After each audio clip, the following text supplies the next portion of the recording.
Bonjour à tous, je suis Marc Plateau, maire de Malincourt, vice-président du centre de gestion du Nord.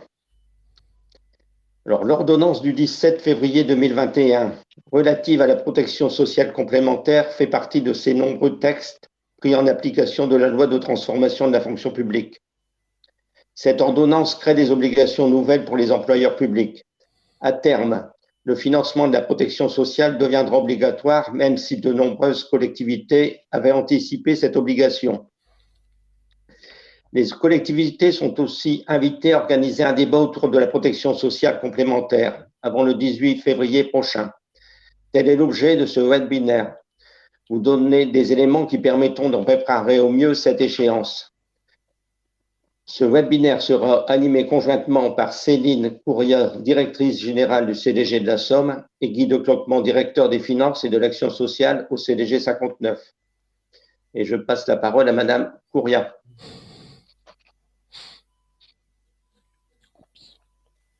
Merci beaucoup, Monsieur Plateau. C'est une Courrier, je suis effectivement du centre de gestion de la Somme et avec Guy de Cloquement, comme Monsieur Plateau vient de vous le dire, nous allons co-animer cette session d'information. Donc, on va essayer d'être le plus pédagogique possible pour vous dire ce qu'il en est donc de cette nouvelle obligation pour les collectivités en l'état actuel de ce que l'on connaît des textes, sachant que tous les textes, et notamment il reste un décret à paraître qui a aussi son importance puisque, notamment sur les montants, il va fixer le cadre précis. Donc aujourd'hui, on va revenir sur cette obligation. Guy de Cloquement va commencer en fait la présentation en revenant sur les principes de ce texte et de cette nouvelle obligation. Et puis, je prendrai le relais dans un deuxième temps pour préciser les conditions et le contenu du débat, puisque parmi les obligations préalables à la mise en place de l'aide par les collectivités pour la protection sociale complémentaire, il est attendu que toutes les collectivités mènent un débat au sein de leurs instances décisionnelles pour présenter les perspectives et les orientations susceptibles d'être retenues.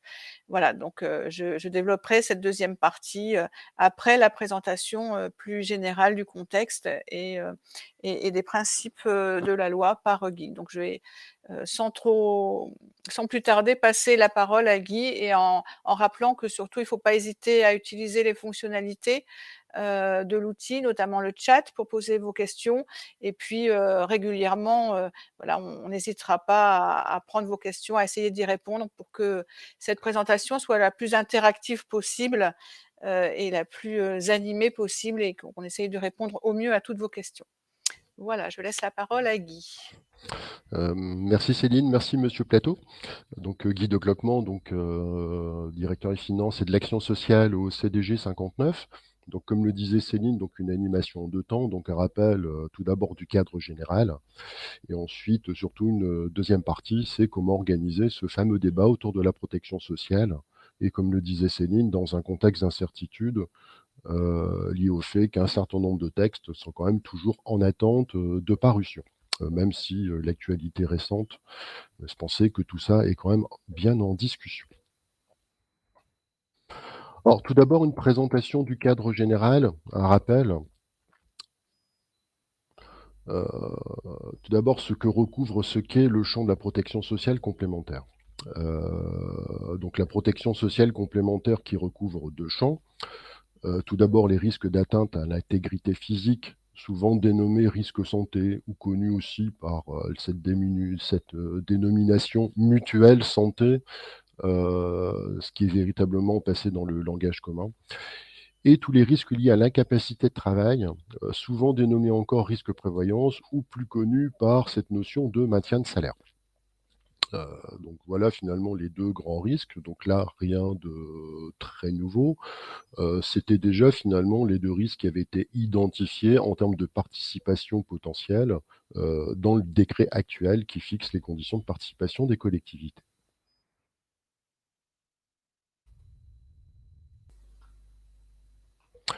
Alors, le cadre général de l'ordonnance du 17 février 2021, donc elle a été prise, comme le rappelait Monsieur Plateau, donc en application de la loi du 6 août 2019, dite loi de transformation de la fonction publique, Donc, comme vous le savez, quand même un texte très important, puisque au-delà de la protection sociale complémentaire, ce texte a quand même posé les bases de beaucoup de sujets de transformation qui ont quand même beaucoup impacté les collectivités territoriales ces 2 dernières années.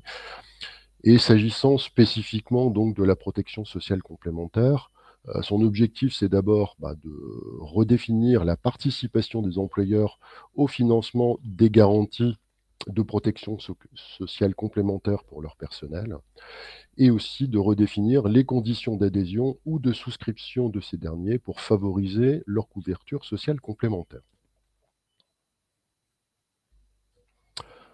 Ce nouveau cadre donc, a été inséré dans un nouvel article 88.3 de la loi du 26 janvier 84. Et c'est déjà une vraie spécificité de la fonction publique territoriale, puisqu'on nous dit bien que la participation est obligatoire dans le domaine de la santé et dans celui de la prévoyance. Avec un distinguo.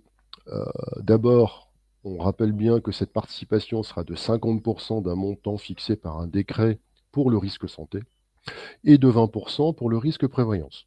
Donc là, c'est l'article 2.4 de l'ordonnance de 2021. Ce que rappelle également le texte, c'est que cette participation demeure ouverte au contrat collectif ou au contrat individuel. Ce qui veut dire que pour ceux et celles qui ont déjà véritablement pratiqué tout le sujet de la protection sociale complémentaire, le texte maintient bien la distinction entre les fameux contrats labellisés et les conventions de participation. On va revenir tout de suite sur cette distinction. Première possibilité, les collectivités territoriales et leurs établissements publics ont la possibilité de conclure une convention de participation à l'issue d'une procédure de mise en concurrence. Et dans ce cas, l'aide de la collectivité ne peut être versée qu'au bénéfice des agents ayant souscrit un contrat faisant l'objet de la convention de participation. Donc, ça veut dire que dans ce type de montage, la collectivité lance donc une procédure de mise en concurrence. Et dès lors qu'elle a sélectionné un opérateur, l'aide ne peut être versée qu'au seul bénéfice, finalement, des personnes qui vont souscrire tous les contrats qui en découlent. Ça, c'est le principe de la convention de participation. L'alternative, c'est une aide qui est versée aux agents ayant souscrit un contrat individuel dit labellisé. Et dans cette hypothèse, l'aide sera versée à l'ensemble des personnes ayant souscrit un contrat labellisé. Ce qu'il faut quand même bien voir, c'est que en matière de labellisation, ce n'est pas un organisme qui est labellisé, mais c'est bien un contrat, un règlement, ou d'une manière générale, pris qui va remplir un certain nombre de conditions. Pourquoi? Parce que finalement, vous avez sur le marché des mutuelles ou des compagnies d'assurance qui vont travailler à la fois pour le secteur public et pour le secteur privé. Donc finalement, ils vont pouvoir offrir au secteur privé des contrats très particuliers qui vont couvrir finalement les besoins finalement des personnes du secteur privé et de l'autre, des contrats beaucoup plus adaptés au secteur public. Donc c'est pour ça qu'on parle bien de contrat individuel et ce n'est pas un organisme qui en tant que tel va bénéficier de ce label.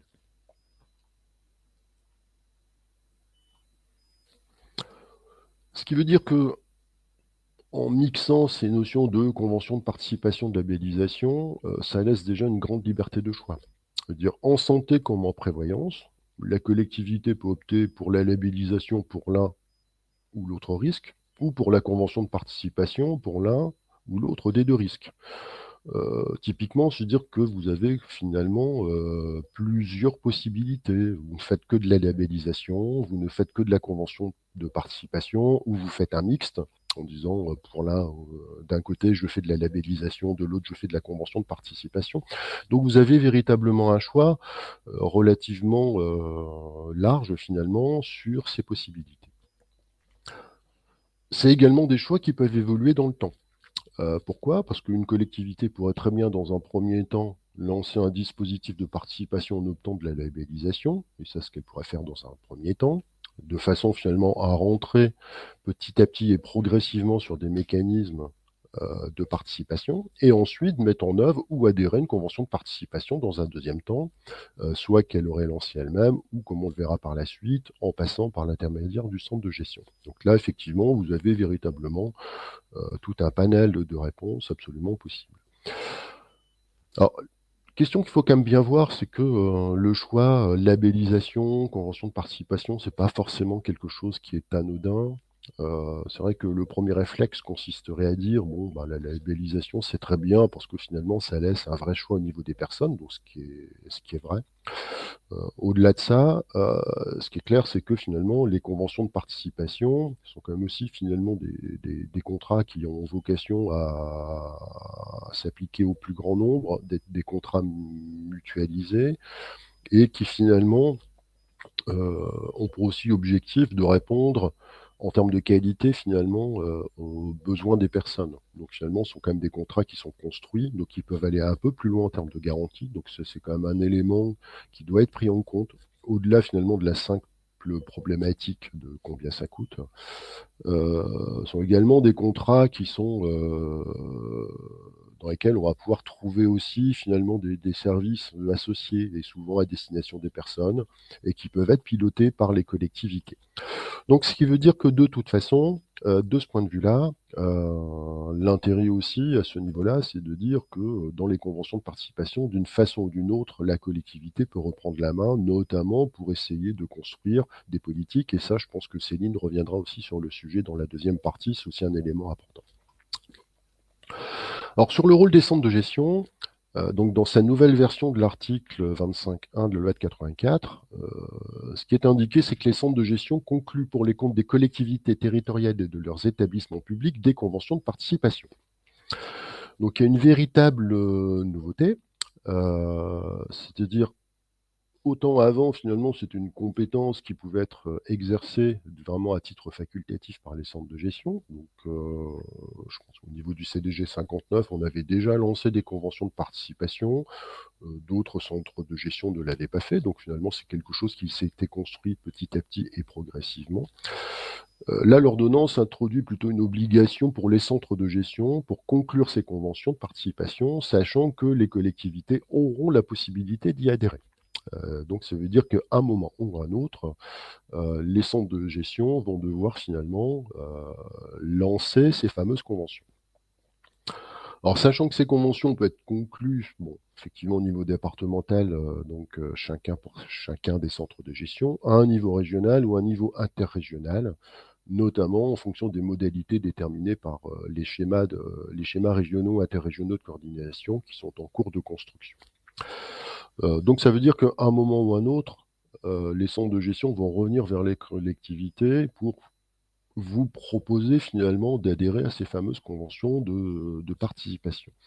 Je pense qu'il faut quand même garder en tête, c'est un petit peu finalement le sujet qui s'était posé finalement il y a une dizaine d'années lorsque l'ensemble des textes avaient été finalement remis sur le tapis.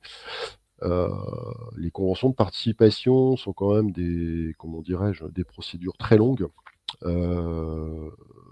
qui nécessitent quand même un phasage et un pilotage quand même relativement très fin, puisque ça nécessite déjà toute une phase de recensement des besoins des collectivités, avoir une connaissance fine de leur démographie, de leur absentéisme. Donc déjà ça met du temps.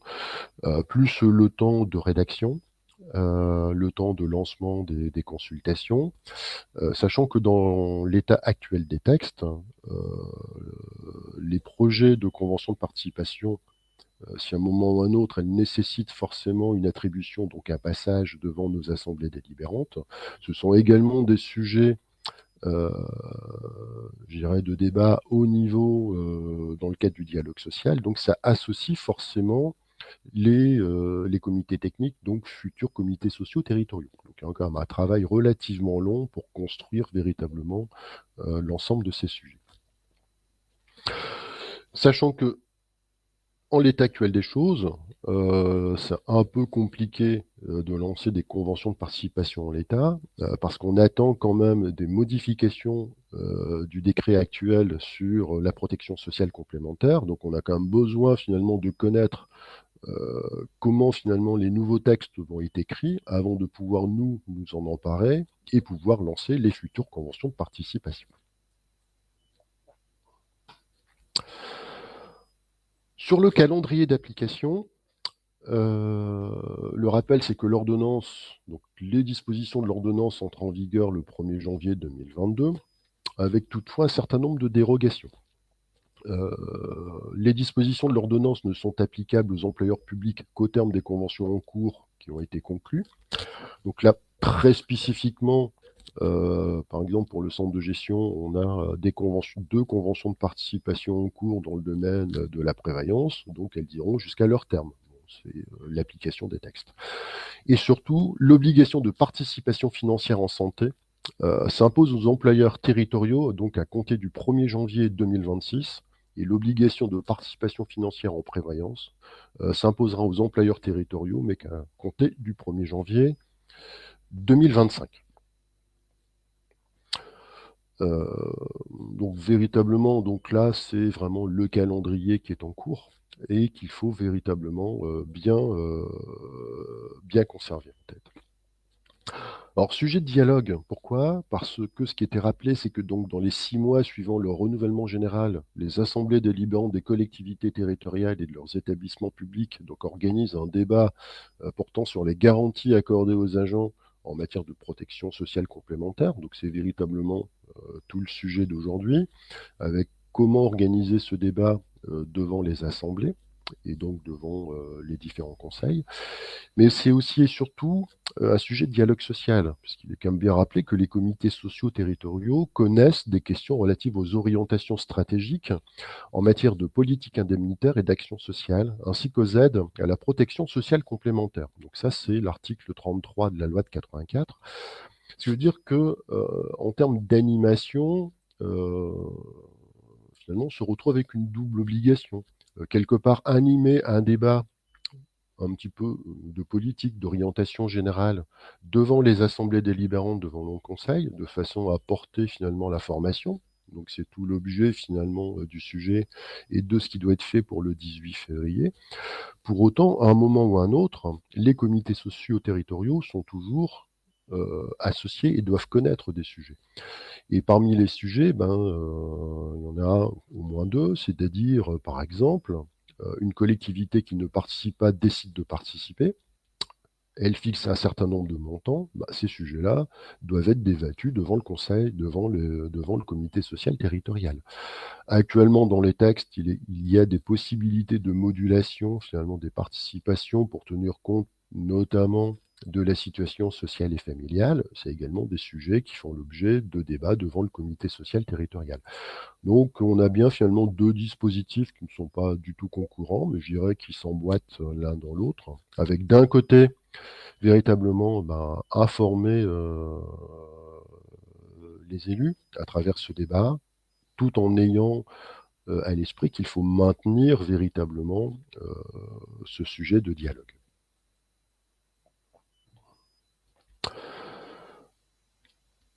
Une autre particularité, ce sont les accords collectifs.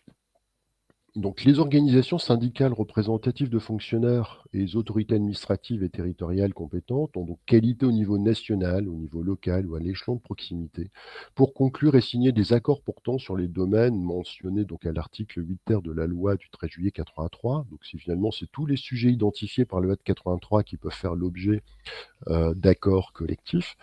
Alors, sachant que dans la loi de 83, vous avez certains sujets qui ne peuvent être conclus qu'au niveau national, et d'autres qui finalement peuvent faire l'objet finalement d'accords à un niveau de proximité. La protection sociale fait partie typiquement des sujets qui sont identifiés. La particularité en matière de protection sociale complémentaire, c'est que cet accord peut prévoir, le cas échéant, la souscription obligatoire des agents à tout ou partie des garanties que le contrat collectif comporte. Alors, ce point sera forcément également à nouveau précisé par un décret d'application. Pourquoi? Parce que, notamment en matière de santé, un certain nombre de personnes peuvent déjà être couvertes par des contrats collectifs qui ont été mis en place et négociés dans le secteur privé. Donc finalement, le texte doit encore finalement ménager un certain nombre de choses véritablement pour savoir si, heu, comment dirais-je? Les personnes, peuvent être exclues d'un contrat compte tenu du caractère obligatoire d'un autre contrat. Et enfin, des accords de méthode engageant des signataires peuvent être également conclus préalablement à l'engagement de la négociation. Donc ça veut dire aussi que, accords de méthode, c'est finalement, des accords qui pourraient porter sur la façon dont on pourra piloter, construire éventuellement les futures conventions de participation.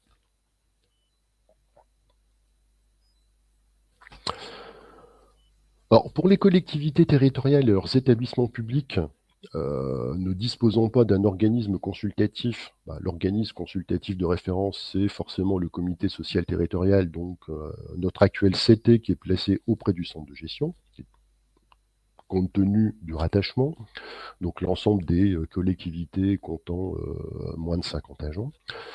Dans ce cas-là, bon, le centre de gestion pourrait déterminer avec les collectivités des conditions de déroulement de la négociation ainsi que les modalités de conclusion de cet accord, sachant qu'au final, l'application de l'accord est subordonnée à son approbation par l'autorité territoriale ou l'organe délibérant de la collectivité. Pour les collectivités disposant de leur propre comité technique, je dirais l'accord est négocié directement à cette échelle, avec les organisations syndicales, disposant d'au moins un siège dans le comité technique.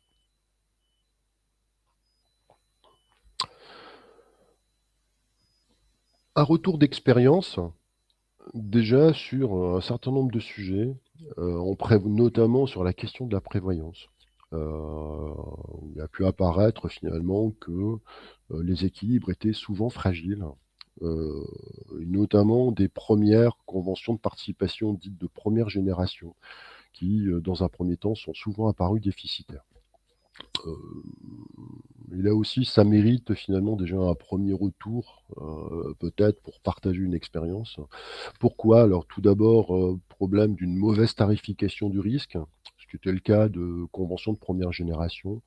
On a vu finalement arriver des propositions financières finalement qui étaient, certes très alléchantes, on va les qualifier comme telles, mais finalement avec une tarification qui ne permet pas d'assurer le risque correctement et qui au final se retrouvait déficitaires et la conséquence, ce sont des conventions qui ont dû être dénoncées ou alors qui ont dû être valorisées dans des conditions quand même très, très, très fortes, ce qui est quand même très gênant en termes de pilotage. Donc là, c'est quand même un vrai sujet finalement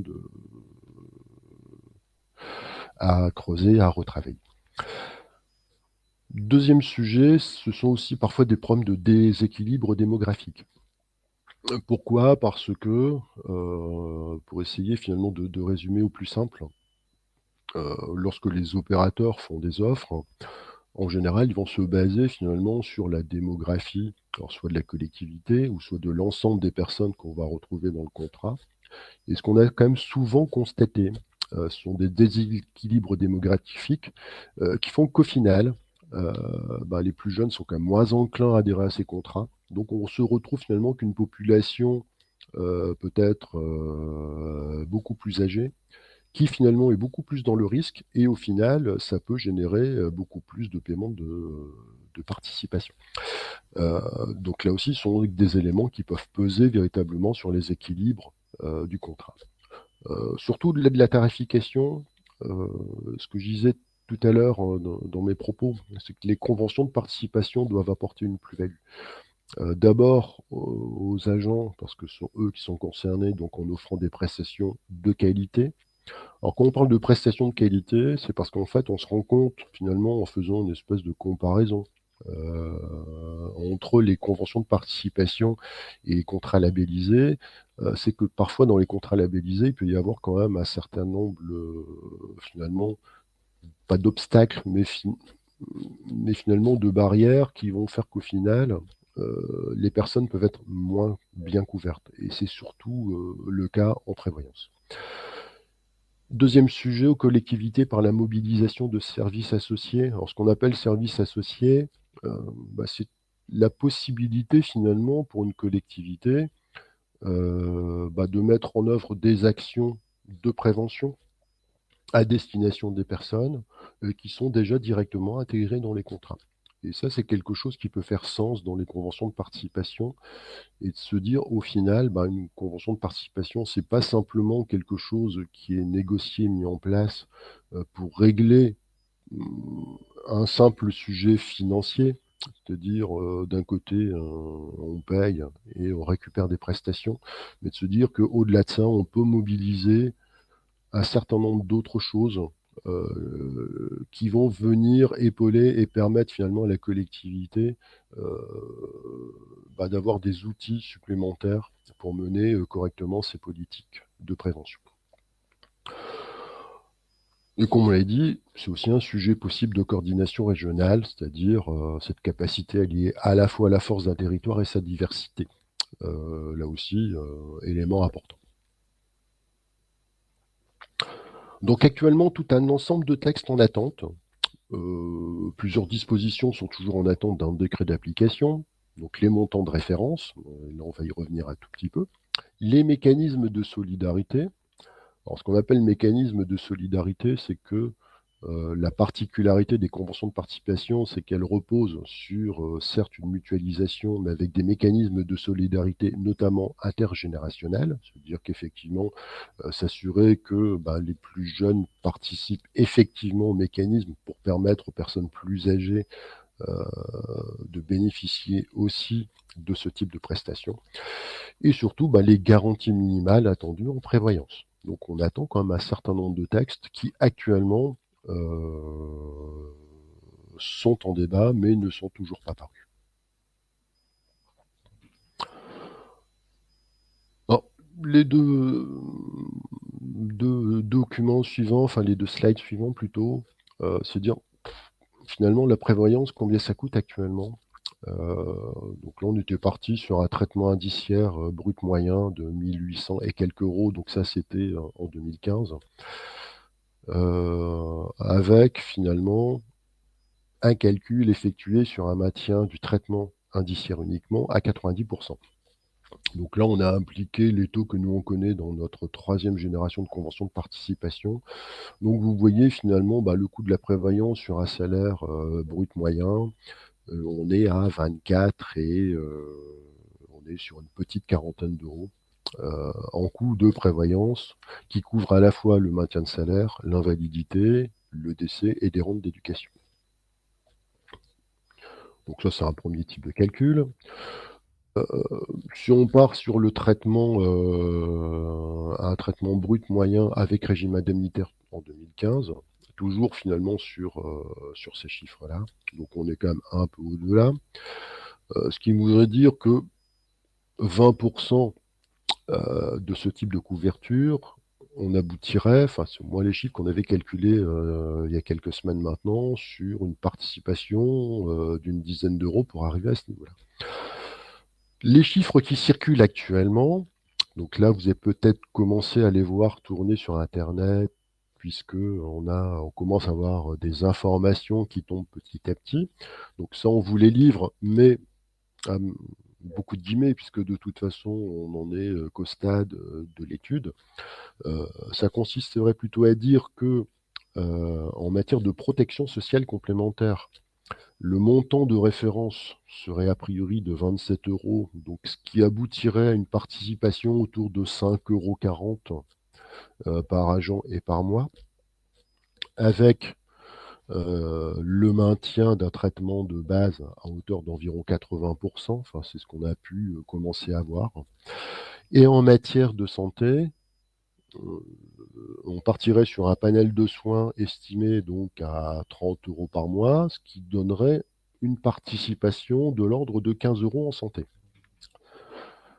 Alors, ce 15 €, il n'est pas si anodin. Pourquoi? Parce que finalement, l'État commence déjà à mettre ça en place et va le mettre en place à partir du 1er janvier.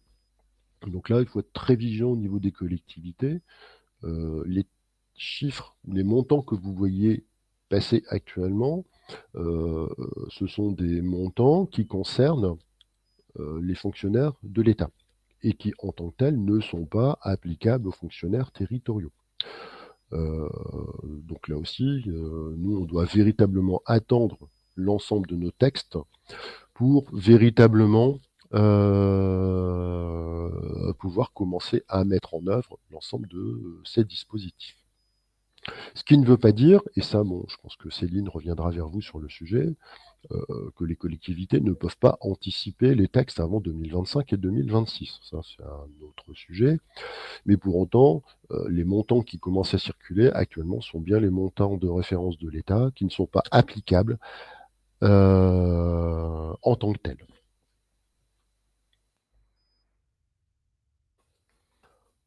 Alors, peut-être avant de laisser la parole à Céline, je pense qu'on on a repéré dans le chat Oui, il y a quelques certes, questions. quelques questions. Alors, première question, y aura-t-il un PowerPoint? La réponse c'est oui, puisqu'on vous mettra à disposition le document support. Donc là, il y a plutôt une question qui est spécifique au CDG 59. Y aura-t-il une mise en concurrence?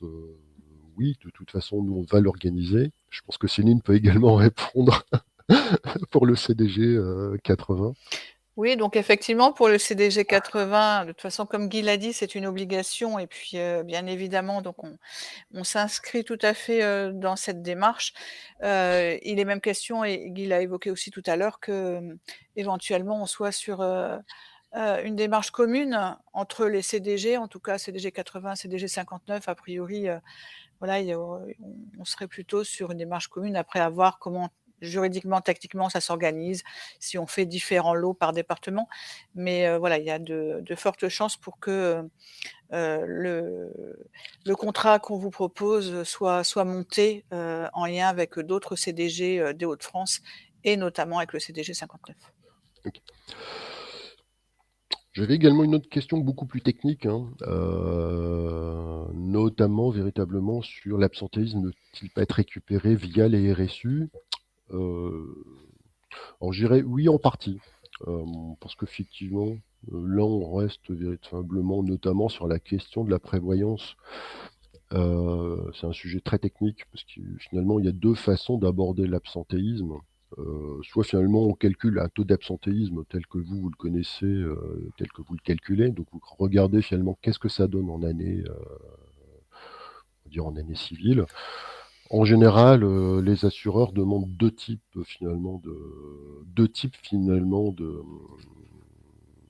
d'enquêtes ou de relevés d'absentéisme. Le relevé tel que vous le connaissez, c'est-à-dire votre taux d'absentéisme. Donc là, effectivement, et là, vous avez la réponse. Et une approche cumulée. C'est-à-dire, finalement, on va vous dire, je prends un exemple, vous avez une personne qui a été malade en 2019, finalement, combien de temps a-t-elle été malade? Donc, on vous demande finalement d'avoir une présentation de votre absentéisme sur plusieurs années. Donc là, c'est véritablement des documents beaucoup plus techniques. Bon, et lorsqu'on rentrera véritablement dans le vif du sujet, on reviendra vers vous pour vous expliquer finalement comment utiliser ces tableaux d'absentéisme. Donc on a une réponse partielle via le RSU, mais pas forcément en totalité. Il y a une autre question, le contrat collectif n'est-il pas obligatoire? À ce stade, c'est non. On peut le rendre obligatoire, mais actuellement, on reste bien sur des sujets facultatifs. Enfin, dernière question, notamment les collectivités pourront-elles adhérer à n'importe quel moment? Alors, ce sujet a été mis en débat au niveau de l'Association nationale des directeurs des centres de gestion. L'analyse que nous en faisons est un peu la suivante, c'est-à-dire que dans le modèle actuel, une collectivité ne pouvait adhérer à un contrat qu'à partir du moment où elle avait mandaté préalablement. Dans le dispositif actuel, il semblerait que les CDG aient la possibilité de lancer des conventions de participation qui permettraient ensuite à une collectivité de se raccrocher à un moment ou à un autre. Donc ça, c'est ce que nous disent les textes. Pour autant, bon, d'un point de vue juridique, oui. Pour autant, d'un point de vue pratique, on a quand même besoin de connaître le périmètre, quand bien même les collectivités adhéreraient beaucoup plus tard, simplement parce que finalement, en fonction des données de sinistralité, finalement des données d'absentéisme, ça peut avoir un impact sur l'équilibre général du contrat. C'est un peu comme en matière assurantielle, donc on doit être particulièrement vigilant. Là, je peux rendre un exemple, dire si c'est une toute petite collectivité, bon, il n'y a pas d'impact, puisque c'est complètement mutualisé. Mais imaginons, par exemple, qu'on ait une convention de participation, prévoyance avec, je sais pas, 1500, 2000 agents, pourquoi pas, et qu'une très grosse collectivité souhaite rejoindre. Bon, il est clair que c'est effectivement, en termes d'absentéisme, il y a des écarts importants, ça peut déséquilibrer le contrat et ça peut avoir un impact. Donc c'est également tous ces effets-là que nous, on doit également prendre en compte dans la façon dont on va construire nos contrats, pour voir un petit peu comment ça peut se décliner, sachant qu'il n'y a pas de modèle type, hein. On peut avoir des systèmes où on prend en compte l'absentéisme de chacun. Ça peut être également des choses beaucoup plus mutualisées en fonction de strates, en fonction de niveau de participation. Enfin, il n'y a pas de réponse unique. C'est aussi à nous finalement de trouver le montage le plus adapté, qui fasse en sorte qu'à un moment ou à un autre, les contrats ne soient pas complètement déséquilibrés. Alors j'ai une dernière question sur pouvez-vous expliquer les contrats labellisés? Peut-être, donc je vais revenir. Donc un contrat labellisé, l'idée dans le texte, c'est de dire que les opérateurs en matière d'assurance mutuelle euh, obtiennent un agrément qui est donné par un organisme tiers, qui veut dire spécifiquement tel contrat, que ce soit en santé ou en prévoyance, est labellisé parce qu'il respecte l'ensemble des conditions prévues par les textes, notamment en matière sur des critères de solidarité intergénérationnelle. Et à partir du moment où ce contrat est labellisé, l'agent va souscrire ce contrat. Si vous décidez de financer des contrats labellisés, à partir du moment où l'agent va vous apporter la preuve que son contrat est bien labellisé, donc ça c'est l'organisme d'assurance qui va le délivrer, vous pouvez verser la participation à la personne. Donc c'est ça le principe de la participation et c'est ça le principe de la labellisation. Ensuite, on avait une dernière question, c'est avez-vous des modèles pour le débat de février? Donc là, je vais plutôt laisser la parole à Céline, puisque c'est le cœur de la suite de notre sujet. Voilà, merci Guy. Donc ça fait une très belle transition, avec, mon intervention. Donc effectivement, le but, c'est de vous donner des éléments pour, pouvoir, préparer, ce débat. Alors bien évidemment, que ce soit le CDG 59 ou le CDG 80, on reste, au-delà de ce webinaire à votre disposition, hein, si vous avez, des questions bien précises, il ne faudra pas hésiter, dans les jours qui viennent, ou d'ici le mois de février à vous tourner vers nous. Donc je parle du mois de février puisque, en théorie, ce débat doit se tenir d'ici le 18 février 2022, c'est-à-dire, très rapidement. On vous l'a dit tout à l'heure, c'est un exercice un petit peu compliqué parce que tous les décrets ne sont pas sortis, donc notamment, par rapport, au montant de référence, aussi, au montant des garanties, donc enfin le périmètre des garanties. Donc c'est vrai que c'est pas forcément évident de pouvoir mener, un débat quand il manque des éléments clés, tels que ceux-ci. Mais voilà, on espère que d'ici là, ils seront, précisés. Déjà là, on commence à avoir, des éléments, qui commencent à sortir, donc on devrait pouvoir le mener. Bon après voilà, le 18 février, c'est la date qui est fixée.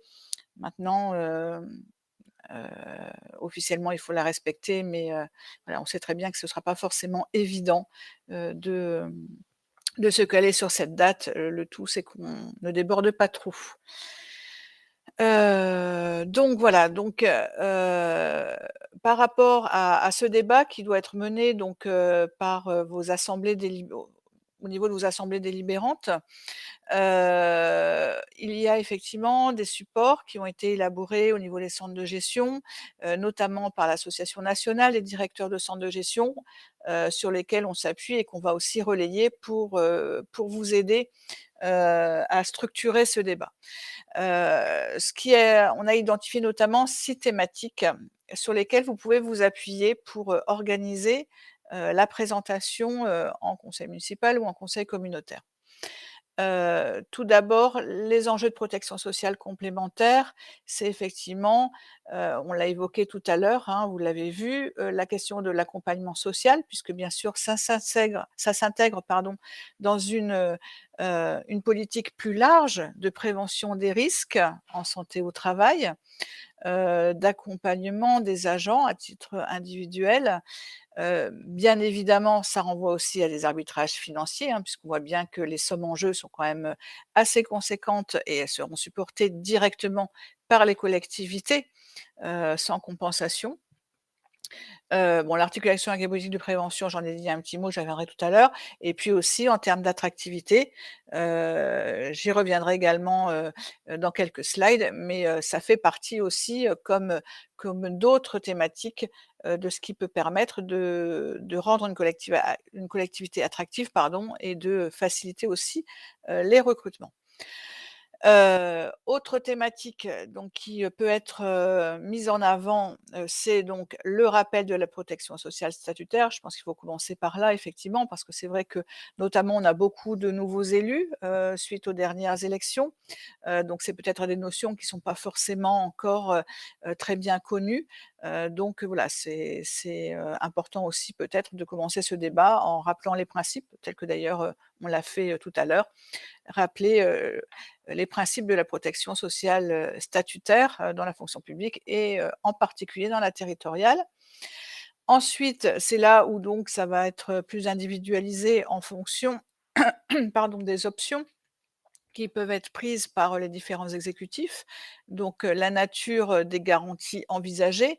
Donc là, vous pouvez faire le lien pour ceux qui intervenaient déjà sur les domaines de la PSC, donc vous pouvez faire le lien avec ce qui existe, et voir de quelle manière vous souhaitez effectivement, faire évoluer ou pas, les garanties qui étaient déjà, en place et puis pour celles qui n'en avaient pas, voir effectivement, quel est le périmètre qui pourrait, être retenu et les niveaux de participation aussi, donc qui, comme je disais tout à l'heure, est un élément important, hein, puisque ça va, même si on parle de sommes, voilà, qui peuvent paraître, relativement modestes à l'échelle des agents, mais effectivement là, au niveau d'un budget de collectivité, on est quand même sur, des sommes conséquentes.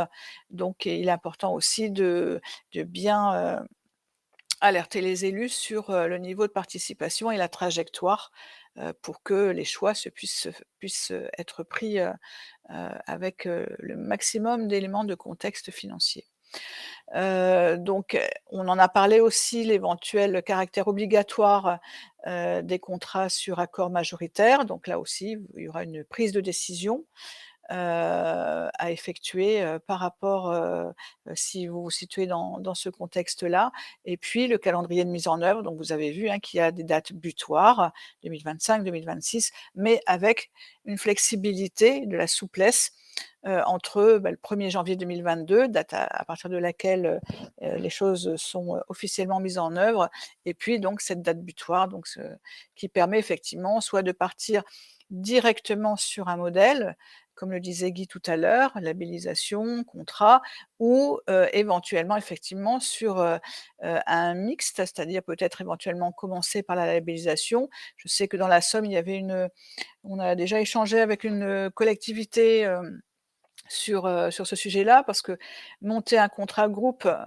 Guy vous l'a dit aussi, c'est vrai que c'est une démarche, très longue, hein, administrativement, c'est très lourd. Ça va demander plusieurs mois pour le mettre en place, pour établir le cahier des charges, tous les documents administratifs du marché. Donc ce qui veut dire que, on sera pas, voilà, il faut pas compter que, courant 2022, voire même début 2023, on soit forcément, prêt. Et puis il y a aussi, le CDG 59 a aussi déjà des contrats en cours. Donc si, certains d'entre vous ont envie de rejoindre le contrat qui sera proposé par les CDG, mais qui sont un petit peu embêtés pour attendre que les choses soient prêtes, la labellisation peut être une façon de démarrer, plus rapidement en attendant de rejoindre ensuite un contrat groupe. Alors, tout à l'heure, je vous disais qu'effectivement, il faut bien, mettre l'accent sur, le contexte dans lequel s'inscrit la protection sociale complémentaire. Donc, la protection sociale complémentaire, telle que la loi du 6 août la prévoit, a pour objet aussi de se rapprocher de ce qui existe dans le secteur privé. Mais au-delà de ça, c'est bien pour contribuer à développer l'accompagnement social des agents que la protection sociale complémentaire a été mise en place et c'est vraiment une véritable avancée dans ce sens-là. Donc, tout d'abord, ça renvoie à l'action sociale hein, pour améliorer les conditions de vie des agents. En plus, dans la territoriale, on sait que la grosse majorité des agents sont des agents de catégorie C. Hein. Dans notre département de la Somme, on est à plus de 80%. En moyenne, on est aussi à peu près 75% au niveau national. Donc voilà, des agents qui vivent dans un environnement relativement défavorisé et donc toutes les aides qui peuvent être apportées par l'employeur contribuent de cette action sociale et sont éminemment importantes. Donc c'est ce qui est mené aussi en parallèle parfois dans le domaine de la restauration, du logement, de l'enfance et des loisirs, quand les collectivités interviennent aussi pour apporter des aides aux familles et puis les aider quand il y a des situations aussi difficiles avec la possibilité d'apporter des secours. La protection sociale, c'est aussi bien évidemment, je l'évoquais tout à l'heure, en lien avec la prévention, la prévention des agents par rapport, aux risques, santé et tous les risques liés à la capacité de travail dans le cadre du risque prévoyance.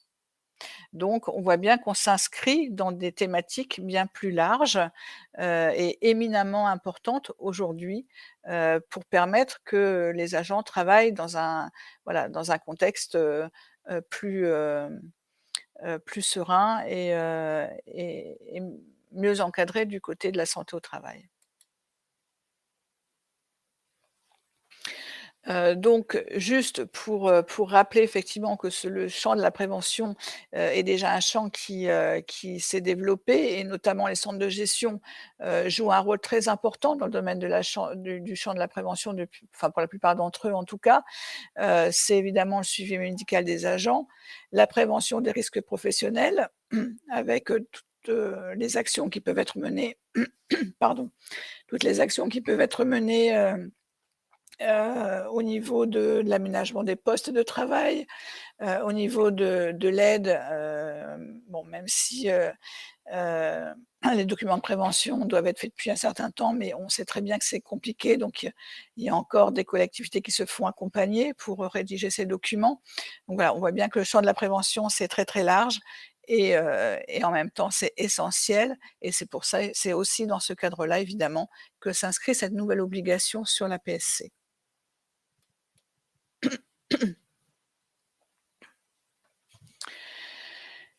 Donc par rapport à ces actions plus collectives qui sont menées, l'articulation avec les politiques de prévention, se base aussi, à un niveau, plus individuel.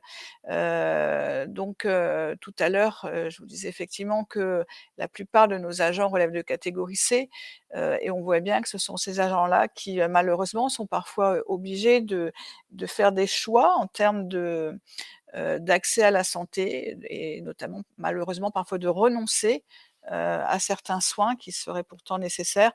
C'est pour ça qu'effectivement c'est essentiel de pouvoir les accompagner pour avoir un maximum de garanties, pour préserver leur santé individuelle et c'est d'autant plus important que, la plupart de ces agents, en tout cas les agents catégorie C, notamment dans la filière technique, mais pas que, sont aussi ceux qui sont le plus souvent exposés à des risques d'usure professionnelle, effectivement ces mesures pour, les aider heu à prendre, en charge du mieux possible leur santé sont essentielles. Sur le plan individuel, bien évidemment, quand malheureusement, on arrive sur des situations d'absentéisme relativement longs, forcément il y a des impacts financiers, non négligeables et l'idée c'est justement de protéger les agents pour éviter ces baisses de revenus. Encore une fois, comme je le disais, donc ces baisses de revenus qui peuvent aboutir sur de l'endettement et puis, là aussi à des renoncements aux soins. Donc l'idée c'est vraiment d'apporter une sécurité, indispensable pour nos agents des collectivités. Alors, je l'évoquais aussi en introduction, un autre enjeu, c'est l'attractivité. Alors, on est sur un territoire, globalement, au niveau des Hauts-de-France, où la situation est à peu près identique. Bon, même s'il peut y avoir des différences, localement, mais globalement, on est malheureusement un territoire qui est pas forcément très attractif, quand on cherche à recruter. Et aujourd'hui, on le voit bien, quand on lance des recrutements, les éléments qui sont aussi, regardés par les éventuels candidats, c'est ce que la collectivité peut apporter. Donc, bien sûr, c'est le poste, les enjeux autour du poste, l'intérêt du poste, mais pas que. Tous les éléments annexes à la rémunération sont aussi et de plus en plus regardés de près. Donc, il y a le télétravail, de plus en plus, mais il y a aussi, tous ces éléments. Tout à l'heure, je parlais de l'aide à la restauration, de l'aide, au au séjour des enfants, aux activités extrascolaires et bien évidemment, heu, le la participation que l'employeur peut apporter pour, la protection sociale complémentaire fait partie, de ces éléments qui peuvent, contribuer à rendre une collectivité ou un établissement attractif, pour des candidats.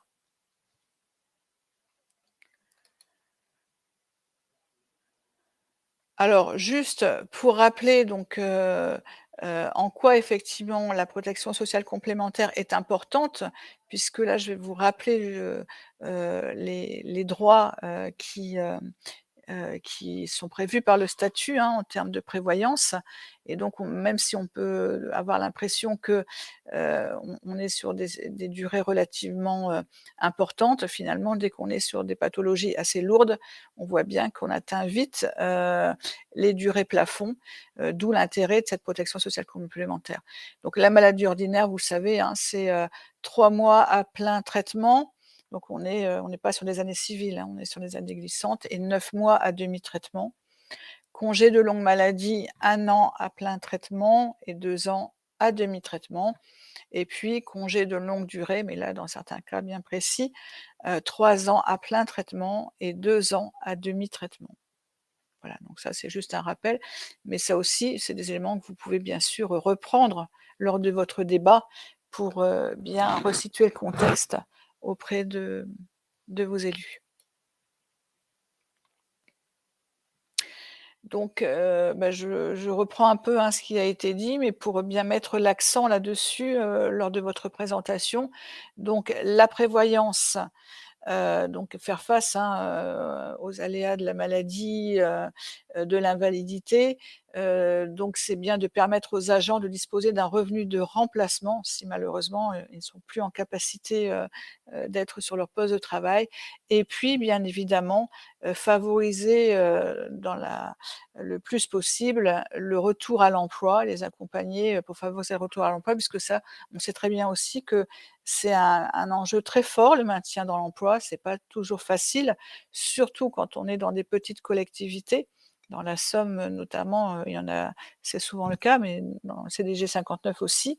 Et ça, c'est vraiment, le maintien à l'emploi, un dispositif sur lequel on essaie aussi de travailler le plus en amont possible.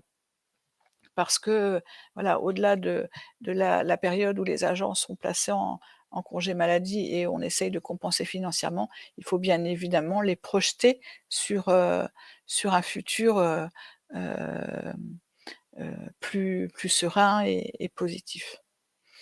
Donc en santé, là aussi, je reprends ce que je disais tout à l'heure, donc évidemment, lutter contre le renoncement aux soins, parce que ça c'est avéré, hein, même chez les plus jeunes.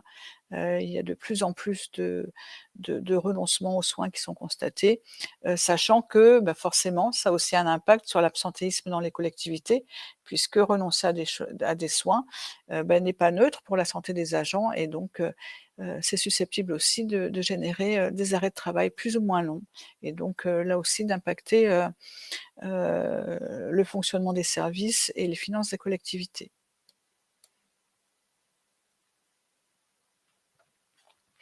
Donc, pour rappeler cette fois les garanties statutaires, en termes de santé, on a vu la prévoyance juste avant, donc pour la santé, la couverture minimale comprend donc la participation de l'assuré au tarif servant de base au calcul des prestations des organismes de sécurité sociale, le forfait journalier et puis les frais exposés en sus des tarifs de responsabilité pour les soins dentaires, prothétiques ou d'orthopédie dentofaciale et pour certains dispositifs médicaux à usage individuel qui sont admis au remboursement.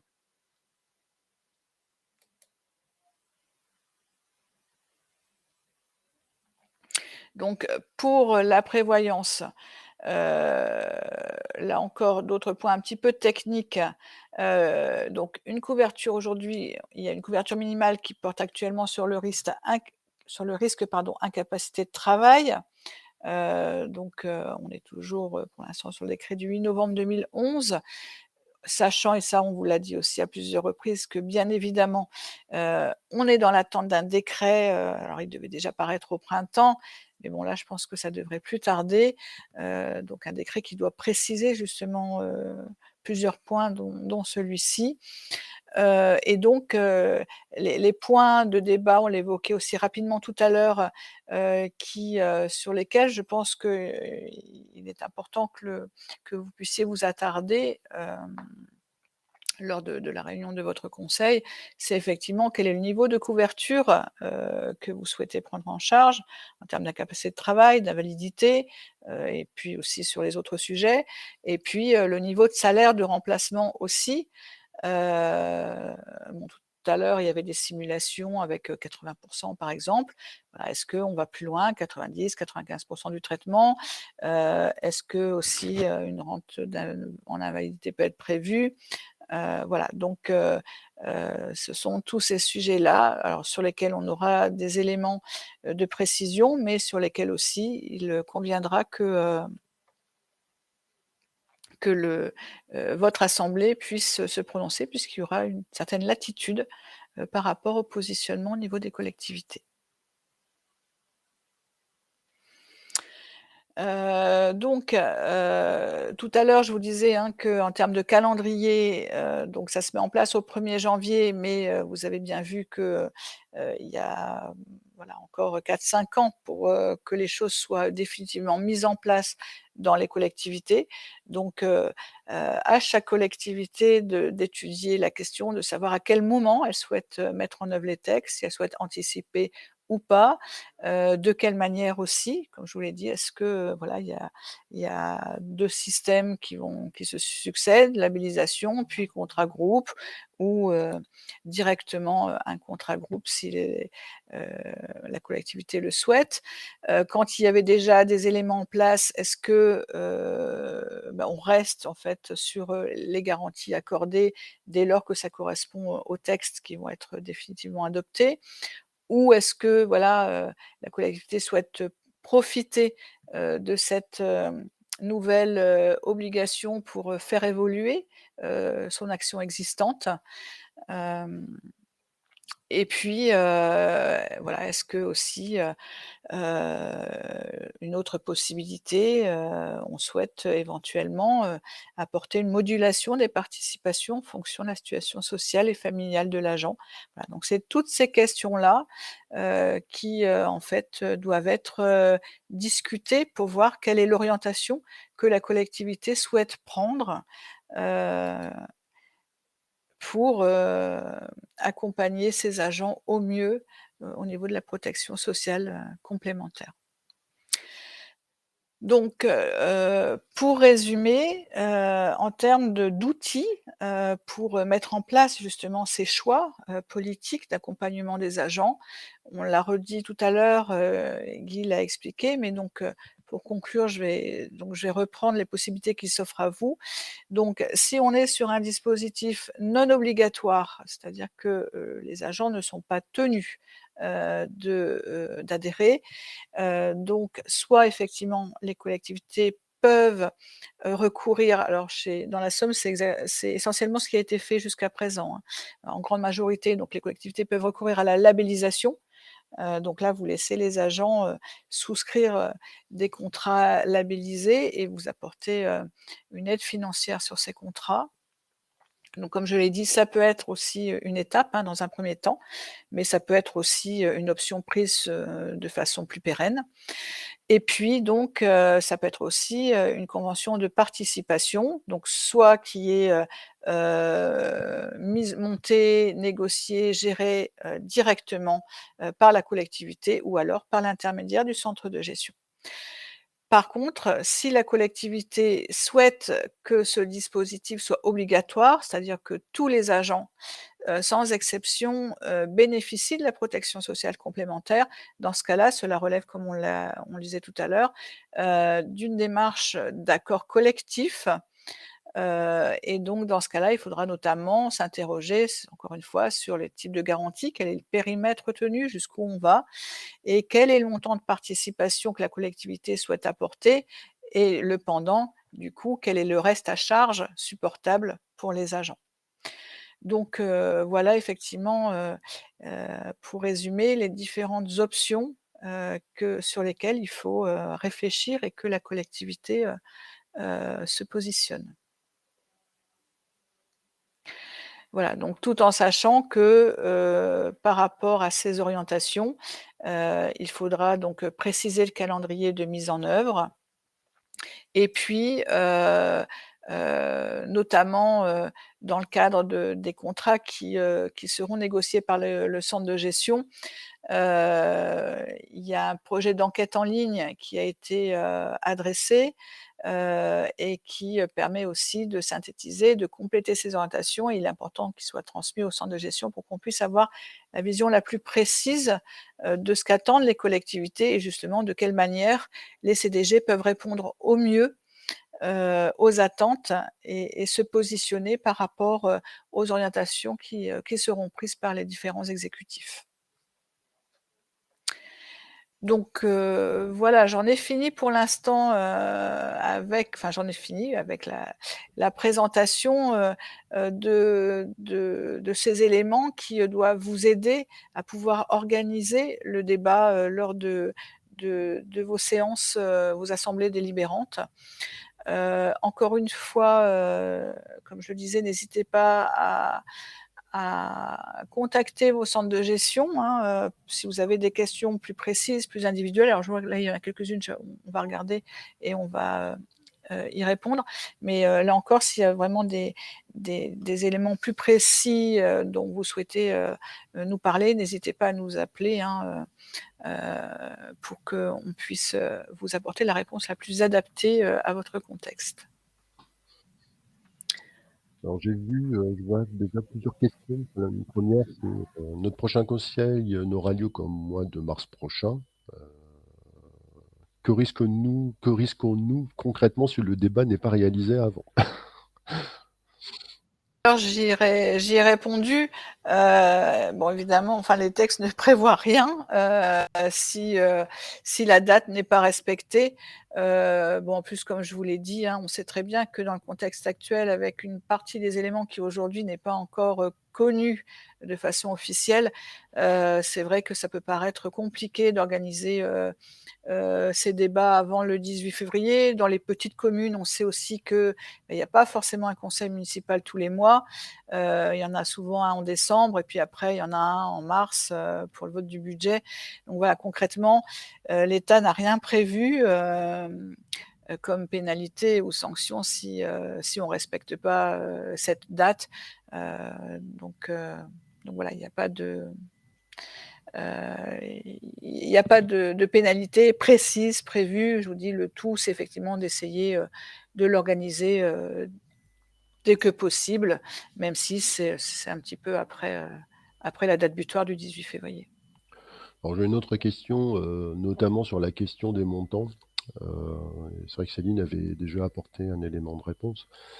Notamment les collectivités qui auraient déjà des montants de participation qui seraient supérieurs aux montants préconisés, est-ce qu'ils peuvent être maintenus? Bon, la réponse est oui, bien évidemment. Oui.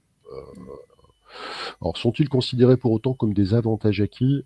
C'est plus compliqué parce qu'en fait, il n'y a pas d'avantage acquis en matière sur le champ de l'action sociale ou de la protection sociale. Dans l'absolu, une collectivité pourrait faire du rétro-pédalage. Bon, après, je ne suis pas certain que ce soit un bon signal, on va dire ça comme ça. Mais voilà, ce que disent les textes, ce sont des minima de participation. Si les collectivités vont au-delà, il n'y a pas de problème. Donc là, c'est plutôt une question spécifique pour moi. On a vu, Oui, notre débat n'a pas eu lieu. Peut-on toujours transmettre le questionnaire après le 31 décembre? Alors, en fait, le questionnaire qui vous a été adressé, j'ai envie de dire, c'est un tout premier questionnaire pour défricher la situation. Donc, qui n'est pas forcément lié directement au débat. Ce questionnaire est assez simple et il recense en fait déjà l'état de l'existant. Donc voilà, vous n'êtes pas obligé d'attendre le débat pour nous le retourner. Néanmoins, si vous souhaitez le faire, il n'y a pas de problème non plus. On n'a pas de deadline à court terme. Vous pouvez l'envoyer dès que vous souhaitez. L'idée, c'est que, comme le disait tout à l'heure Guy, on puisse avoir suffisamment d'éléments pour commencer à bien situer le périmètre de ce que vous attendez, parce que bien évidemment, il va falloir rédiger un cahier des charges, donc il faut savoir, voilà, on ne peut pas partir à l'aveugle, il faut avoir suffisamment d'éléments pour avoir un CCTP le plus précis possible, parce que bien évidemment, vous savez que les réponses des candidats dépendront forcément aussi du périmètre qui sera indiqué. Et ça jouera sur éventuellement l'intérêt ou non des candidats à répondre à notre marché, et puis aussi sur les conditions financières qui seront proposées. Donc c'est pour ça qu'on a besoin d'éléments plus précis, mais vraiment ce premier questionnaire, c'est vraiment un tout premier échange pour faire un état des lieux, mais on sera amené à revenir vers vous après, notamment pour ceux qui sont intéressés par un contrat avec le CDG. On viendra vers vous pour, tout à l'heure on l'évoquait, avoir des éléments bien plus précis que ce premier questionnaire qui reste relativement light. Alors, il y avait une question sur le formalisme en nous disant on prend le même modèle que le débat d'orientation budgétaire. Je pense que si je comprends la question, en fait, l'idée, c'est de prendre acte que le débat a eu lieu. Enfin, c'est plutôt dans cet esprit-là, c'est pas un vote formel. Enfin, Non. c'est un débat. Donc, à un moment ou à un autre, il faut simplement qu'il y ait la trace, comme quoi, véritablement, devant votre assemblée délibérante, le débat a bien été informé. Alors, est-ce que information du résultat de ce débat d'orientation, faut-il solliciter le CT avant le débat? Pour nous, la réponse est non. Non, ouais. Ce que j'ai dit tout à l'heure, enfin, c'est vraiment deux démarches qui sont menées en parallèle, sauf qu'à un moment ou à un autre, clairement, vous allez devoir revenir devant votre CT pour justement mettre en œuvre de manière concrète les décisions. Donc ça veut dire que une espèce de communication. Un premier débat, on peut fixer finalement des grands objectifs, mais ensuite, une fois qu'il faut les décliner, bah, le CT redevient compétent et l'Assemblée, votre Assemblée redevient compétente finalement pour acter des décisions finales. Donc voilà. Mais ce qui ne vous empêche pas finalement de, si vous avez un CT avant, bah, si vous souhaitez informer votre CT avant, vous le faites, ça, c'est absolument pas interdit. Bon, le tout, c'est vraiment d'organiser au mieux le débat et faire en sorte qu'il y ait une bonne respiration entre les deux. Formalisme, quand vous parlez effectivement même modèle que le débat d'orientation budgétaire, j'ai envie de dire, ce qui est important déjà, c'est de le mettre à l'ordre du jour. Une fois que vous l'avez mis à l'ordre du jour, voilà, c'est qu'effectivement, comme le débat d'orientation budgétaire, après, vous dites juste qu'il y a eu un échange, mais il n'y a pas besoin d'avoir des éléments plus détaillés pour rendre compte de ce débat. Alors, je voyais une autre question sur l'articulation entre la date butoir du 18 février et les deux autres dates butoirs de 2025 et 2026. Alors, ce que j'ai tout à l'heure, en fait, les dates butoirs, c'est les dates maximales auxquelles l'employeur devra participer effectivement sur et la prévoyance et la santé. Par contre, effectivement, ça se met en place en 2022, c'est-à-dire que dès à présent, d'ailleurs certaines collectivités souhaitent le faire, dès à présent, les collectivités peuvent, notamment pour celles qui ne l'ont pas encore fait, s'inscrire dans le nouveau cadre réglementaire qui se met en place. Et c'est pour ça que ce débat est positionné relativement tôt, dès début 2022, parce que pour les collectivités qui sont prêtes et qui le souhaitent, cela peut se mettre en place dès le début de l'année prochaine. Donc ensuite, il y avait une autre question, peut-être plus technique, sur la façon de moduler la prise en compte de la situation sociale et familiale de l'agent. Donc là, la réponse qu'on peut donner, c'est celle qui est donnée actuellement par le décret de 2011. Alors, est-ce que ça va bouger, pas bouger? Ça, on attend de voir un petit peu. Alors, notamment, ce qui est prévu dans le texte, c'est que de toute façon, c'est peut-être plus simple à expliquer en santé. C'est notamment de prendre en compte des situations de revenus. Non, effectivement, actuellement, le texte permet de moduler finalement la participation en fonction du revenu et de la composition familiale. On avait des exemples de collectivités qui prévoyaient des niveaux de participation différenciés en prenant en compte le conjoint, les enfants, enfin voilà, c'est vraiment ce type de sujet. Ensuite, on nous demande où trouver le questionnaire. Bon, je pense qu'on aura des réponses différentes. Oui, alors pour le CDG 80, il a été envoyé en ligne. Il y a un mail qui a été adressé à l'ensemble des collectivités et établissements. Voilà, si malheureusement vous ne l'avez pas reçu, dans ce cas-là, adressez-moi, contactez-moi ou contactez l'accueil du centre de gestion et on vous le fera suivre. Mais en théorie, il y a eu un envoi massif par mail pour vous l'adresser. Et pour le CDG 59, donc, qui sera très bientôt disponible à la fois en ligne. Donc vous aurez la possibilité, dans les jours qui viennent, de pouvoir récupérer le document. Et comme disait Céline, c'est aussi un document de synthèse qui peut aussi alimenter le débat. Et donc après, il y a une dernière question. Peut-on laisser le choix aux agents, avoir une participation ou avoir la mutuelle proposée par la collectivité? Là, justement, c'est notamment un des points sur lesquels le débat va devoir porter, c'est de faire le choix. Il va falloir que la collectivité, en fait, s'inscrive dans l'une ou l'autre de ces démarches. Donc ensuite, on a j'ai une autre question. Ayant une convention de participation actuellement, avons-nous une obligation pour le 18 février? Ben oui, vous devez toujours organiser le débat, quels que soient les mécanismes en cours. Donc pour les collectivités qui auraient déjà des conventions de participation existantes, vous devez aussi organiser le débat. Ça fait partie également des sujets de débat, de dire vous êtes déjà en train de... Vous avez déjà finalement travaillé, donc vous êtes déjà sur le champ de la PSC. Même chose pour toutes les collectivités qui auraient déjà mis en place des mécanismes de participation sur des contrats labellisés. Bon, ça fait partie des éléments qui peuvent être repris dans le débat. Donc le débat, c'est véritablement un peu faire le point et se projeter. Enfin, c'est un petit peu l'idée générale. De la même façon, même pour les collectivités qui ne souhaitent pas forcément commencer dès maintenant et qui veulent se laisser un petit peu de temps. Tout à l'heure, on a bien vu que 2025-2026, c'est pas tout de suite. Mais pour autant, la date du 18 février 2022 s'impose aussi, même si la mise en œuvre est prévue pour un peu plus tard. Alors, j'ai une dernière question. Qu'entend-on exactement par accord collectif?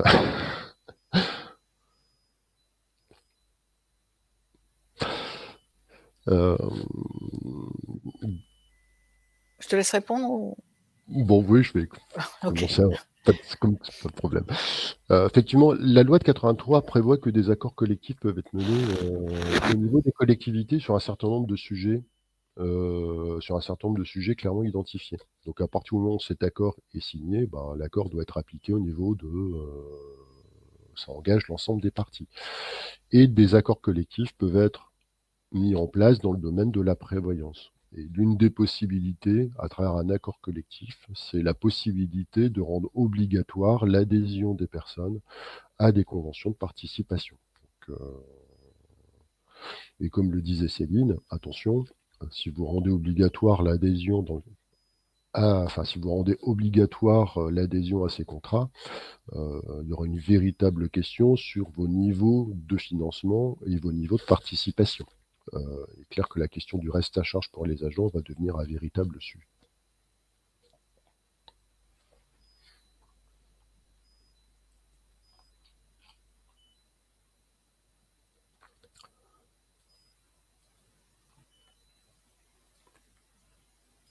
Alors, je vois une autre question. Donc, on nous dit « Organiser un débat sans avoir un tarif à présenter semble compliqué. » Ça, justement, la difficulté de l'exercice. C'est pour ça que tout à l'heure, quand on parlait de la date du 18 février, on vous a fait un petit peu une réponse à la normande. C'est évident que bon, cette date, elle est toujours actualisée, elle n'a pas été repoussée. Donc, c'est ce qu'il faut avoir en ligne de mire. Maintenant, on sait très bien effectivement que sans avoir tous les éléments en main, ce ne sont pas les meilleures conditions pour pouvoir présenter ce débat. Bon, je pense que l'État en est conscient aussi, et c'est bien pour ça que voilà, si on ne respecte pas quelques jours près, ce ne sera pas gravissime. Mais bon, normalement, je pense que quand même d'ici quelques jours, les éléments manquants, parce que là c'est quand même bien avancé, il y a quand même des éléments assez précis qui commencent à circuler, qui circulent depuis quelques jours. Donc je pense quand même que, j'espère que pour la fin de l'année, les éléments manquants, devront nous être transmis officiellement. Alors, on nous dit où pouvons-nous trouver les projets de décret pour anticiper? Bon. Bon, j'ai envie de dire, bah, parfois ça fuite sur internet, donc à travers les mots-clés, parfois on peut les retrouver, où on voit fuiter un certain nombre d'informations, dont celles qu'on vous donnait tout à l'heure, notamment. Mais bon, à prendre toujours avec précaution, parce que vous savez que sur internet, on trouve, beaucoup de choses, hein, mais Oui. tout n'est pas forcément fiable. Donc voilà, il faut quand même rester prudent, avec, des éléments qui restent encore officieux.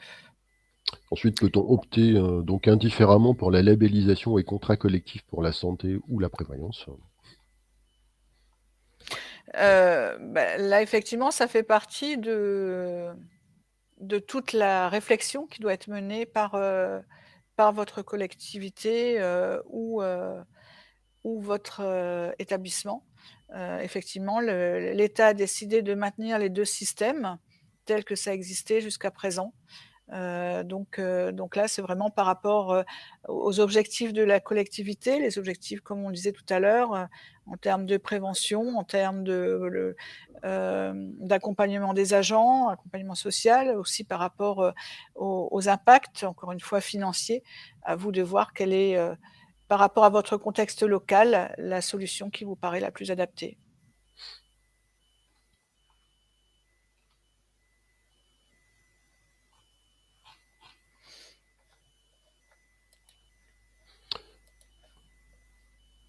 Bon, là, je ne vois plus de nouvelles questions, apparemment. Donc n'hésitez pas, on a encore un petit peu de temps. Ah, s'il y a une question là. Hop là, je la remonte. Hop.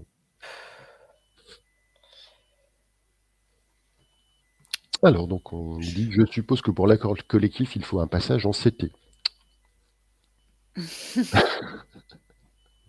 Bien vu, bien vu. Bah oui. Là aussi, bon, c'est le principe même de l'accord collectif. C'est-à-dire comme c'est négocié finalement, à la demande des organisations, alors au niveau local qui sont représentées au niveau du comité technique. Donc, effectivement, ça se fait assez bien.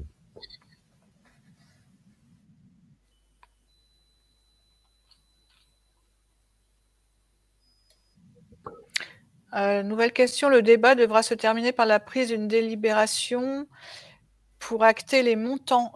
Non, pas à ce stade. Là, c'est vraiment, un débat, donc une discussion, qui ne donne pas lieu, comme on disait tout à l'heure, à une délibération en tant que telle. Donc effectivement, il faudra après repasser plus tard devant l'assemblée délibérante, pour acter les modalités en fonction de ce qui aura été choisi, adhérer à un contrat groupe, opter pour la labellisation. Mais ça, ce sera vraiment dans un deuxième temps. Là, on est bien, tout à l'heure, quelqu'un faisait le parallèle avec le DOB. On est bien effectivement dans cette même logique d'avoir un temps d'échange, mais qui n'est pas forcément un moment décisionnel, en tout cas qui ne donne pas lieu à un acte décisionnel, donc à une délibération. Pas à ce stade. Donc l'autre question, bon, c'est un petit peu, c'est la suite, hein. Donc on nous dit, nous devrions donc délibérer en février si la collectivité désire adhérer à la protection sociale avant 2025. Non, c'est entre février et 2025. Voilà, donc il y a tout un temps possible. On est vraiment au stade du débat. Ensuite, s'il y a des décisions qui peuvent le faire, elles peuvent le faire. Autre question, à quel moment devons-nous informer le CDG si l'on souhaite adhérer au contrat groupe? Donc en fait, on reviendra vers vous, voilà, dès que l'on sera prêt, dès que déjà on connaîtra précisément les modalités et qu'on aura pu organiser techniquement le lancement du contrat groupe. Dans ce cas-là, chaque CDG reviendra vers ces collectivités et on vous indiquera les marches à suivre et on recueillera aussi les informations nécessaires à ce moment-là.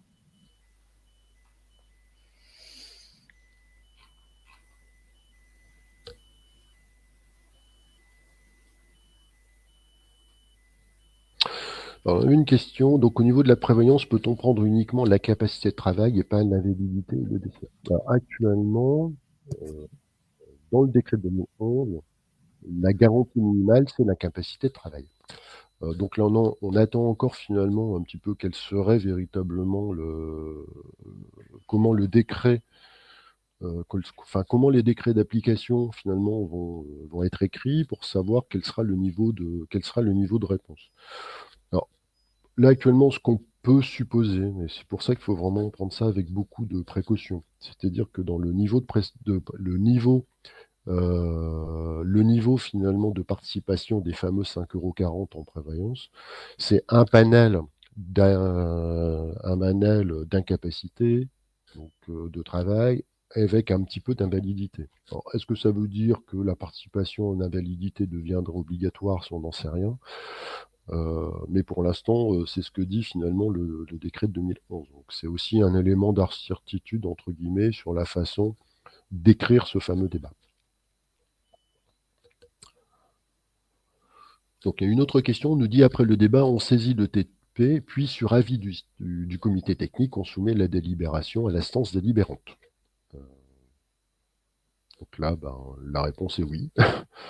C'est-à-dire que si une collectivité n'a rien mis en place, effectivement, vous avez votre débat, puis ensuite, ce temps de dialogue qui permet finalement de valider les choix et redélibérer sur le sujet.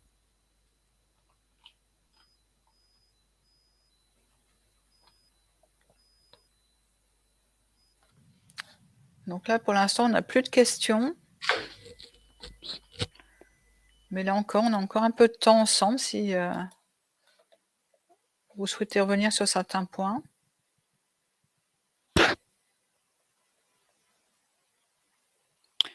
Pouvez-vous nous redonner le calendrier pour le lancement du contrat groupe et sa date de prise d'effet envisagée? Alors là, c'est un petit peu compliqué de vous répondre.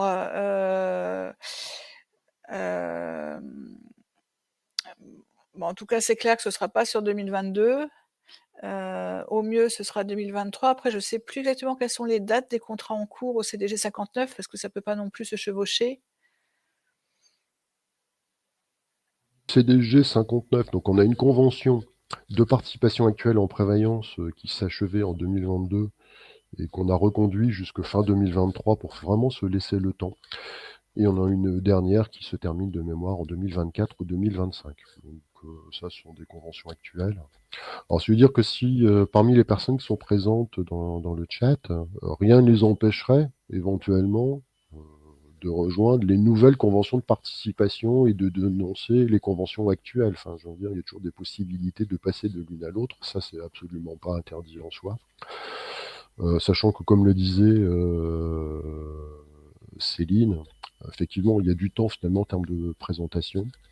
Alors, sachant que, on nous dit, est-ce qu'une partie du personnel pourrait adhérer au contrat groupe et une autre en labellisation? Donc ça, c'est pas possible. Non. Donc ça, c'est un choix irrévocable. C'est vraiment un choix fort de la collectivité, c'est l'un ou l'autre.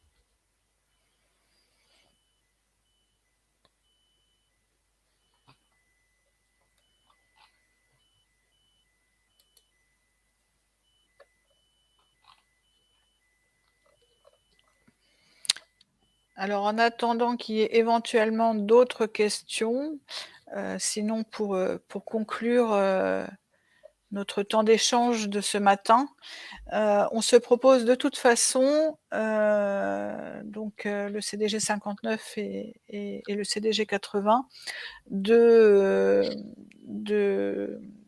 d'organiser un nouveau temps d'échange, début 2022, vraisemblablement en janvier, dès qu'on aura justement ces éléments plus précis à disposition pour pouvoir compléter, parce que là, on a essayé d'être le plus clair possible, mais malheureusement, vous avez vu que sur certains points, on ne pouvait pas forcément apporter de réponse définitive. Donc, on se dit que voilà, si ça pourrait vous intéresser, qu'on propose un nouveau temps dans le même format pour pouvoir compléter les informations d'aujourd'hui et puis voilà, vous apporter les nouveaux éléments qui seront portés à notre connaissance. J'ai l'impression qu'il y a d'autres questions qui arrivent. On nous demande, par exemple, concernant le Ah oui. caractère obligatoire des contrats, les collectivités ont-elles le choix entre non obligatoire et obligatoire jusqu'en 2025 et 2026, ou ont-elles toujours le choix après? Oui, en fait, ce sont deux sujets, voilà, enfin, les sujets sont un peu déconnectés. Il y a l'obligation de participation 2025 et 2026, donc ça, c'est ce qui est vraiment donné par les textes. Ensuite, sur le fait de rendre un contrat obligatoire ou non, ben là, c'est une temporalité qui est laissée complètement au choix de la collectivité. Je veux dire, si ça se fait en 2027-28, pourquoi pas, mais on est sur un autre sujet.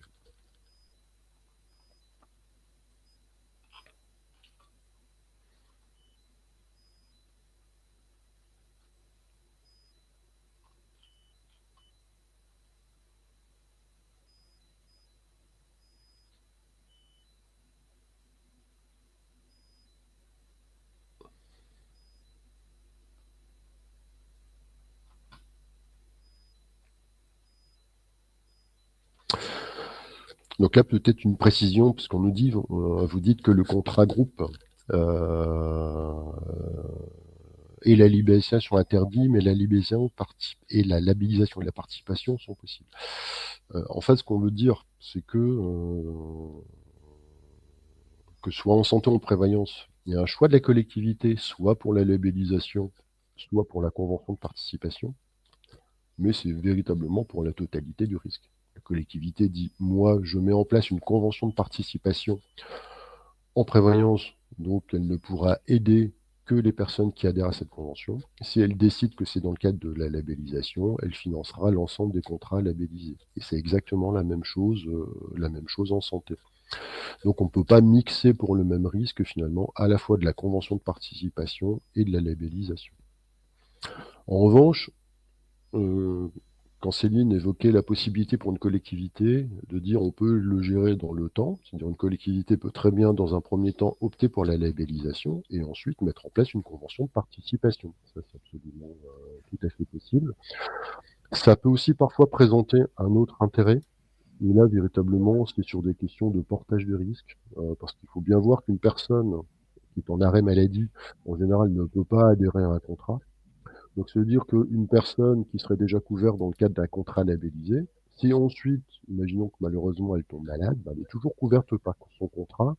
Et si par la suite, ben, la collectivité décidait de mettre en place une convention de participation, ben, même si la personne ne peut pas adhérer à cette convention, elle sera toujours couverte par son contrat labellisé.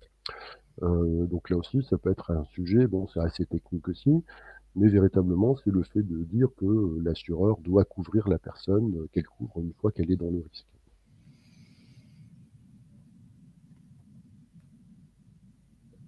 Alors après, il y a aussi des questions par rapport aux employeurs multiples. Oui. Question plus complexe, enfin je sais on en avait rediscuté, me semble-t-il, au niveau de l'association nationale des CDG. Je pense que là, ça refera l'objet finalement d'une convention vraiment, enfin d'une communication spécifique, parce que ça fait vraiment partie des sujets qui doivent encore être, qui méritent plus d'explications techniques. On garde la question.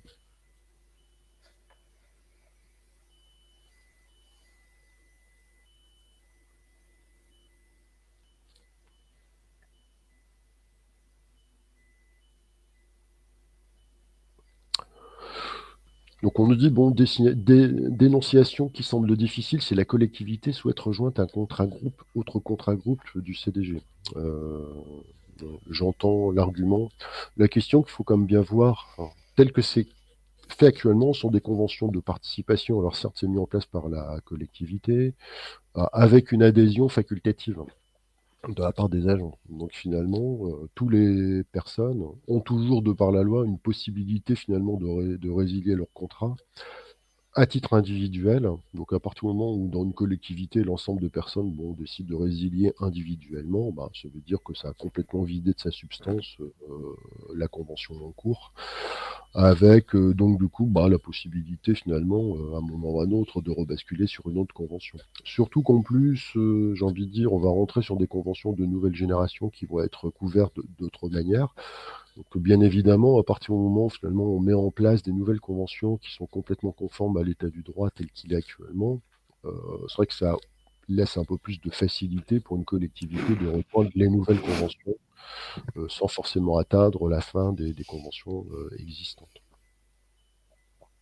Alors, il y a une nouvelle question sur l'obligation d'adhérer. Tous les agents auront l'obligation d'adhérer, même si leurs garanties sont moins bien. Ce qu'on vous a dit tout à l'heure, c'est qu'effectivement, cette obligation d'adhérer, elle ne vaut que dans le cadre des accords collectifs s'ils le prévoient. Si on n'est pas dans ce contexte d'accord collectif, ça relève du volontariat des agents par rapport aux conditions qui seront proposées par la collectivité.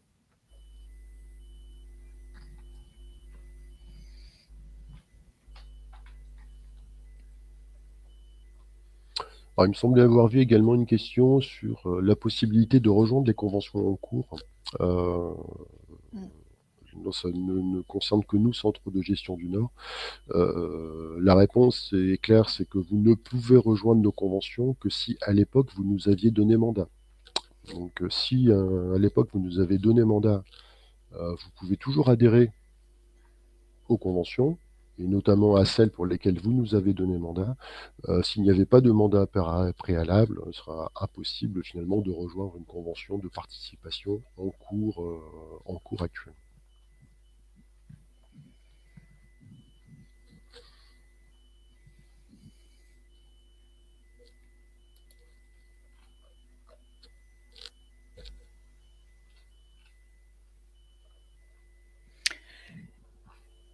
Quel est l'intérêt pour la collectivité d'obliger les agents à adhérer? Là, ça revient à ce que j'évoquais tout à l'heure, en termes de prévention des risques, de prévention de l'absentéisme, sachant qu'effectivement, encore une fois, on est sur une population donc qui n'a pas forcément des moyens importants à consacrer pour la santé, qui font des choix qui ne sont pas toujours qui sont parfois contraints aussi par les ressources de ces agents. Donc voilà, c'est vraiment en termes de santé au travail, de prévention des risques que les collectivités ont intérêt à ce qu'il y ait un maximum d'agents qui puissent être protégés et qui puissent donc adhérer.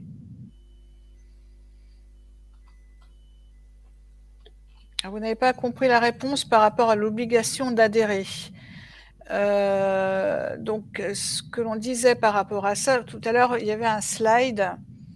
Attendez, je vais le remettre.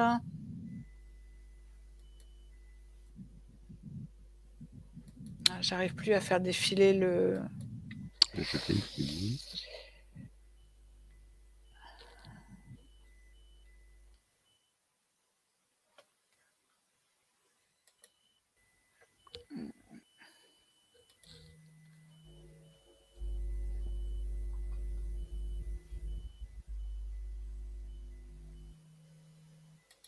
Non, tu n'y arrives pas non plus? Non.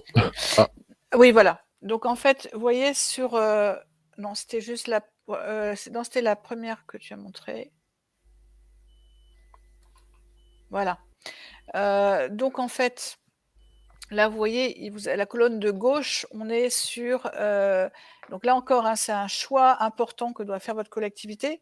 Si la collectivité décide que ce n'est pas obligatoire et elle laisse le choix à ses agents d'adhérer ou pas, dans ce cas-là, effectivement, elle peut soit opter pour la labellisation, donc les contrats, chaque agent choisit le contrat de son choix du moment qu'il fait partie de la liste des contrats labellisés, et donc l'employeur verse une participation sur ce contrat, soit l'employeur ou le centre de gestion propose une convention de participation à un marché avec des conditions qui s'imposeront à tous les agents qui souhaiteront opter pour ce dispositif. Par contre, si la collectivité considère que voilà, c'est une priorité et que chaque agent doit être couvert, dans ce cas-là, ça suppose qu'il y a un accord collectif, et c'est dans ce cadre-là, effectivement, notamment que les accords collectifs prennent toute leur importance. Ça doit s'inscrire effectivement dans le cadre de l'accord collectif. Et l'accord collectif, d'ailleurs, détermine si ou pas, hein, c'est pas non plus forcément obligatoire dès qu'on est dans le cadre d'un accord collectif, mais par contre, si on veut que ce soit obligatoire, ça ne peut se faire que dans le cadre d'un accord collectif. Et donc là aussi, comme on l'expliquait, cet accord collectif devra notamment bien prévoir le type de garantie et le montant de participation, et donc en écho, la question essentielle du reste à charge pour les agents.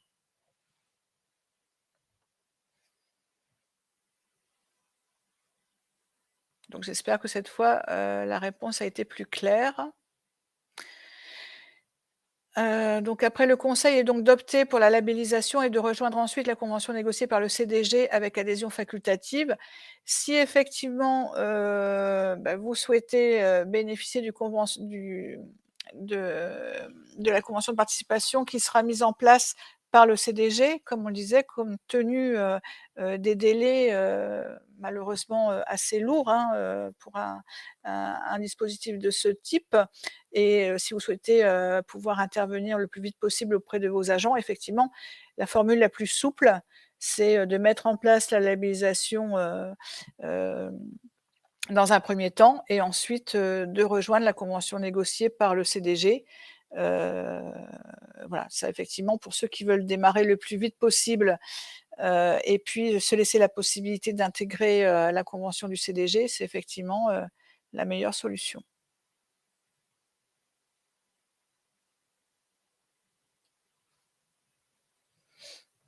Je ne sais pas, Guy, si tu veux rajouter quelque chose.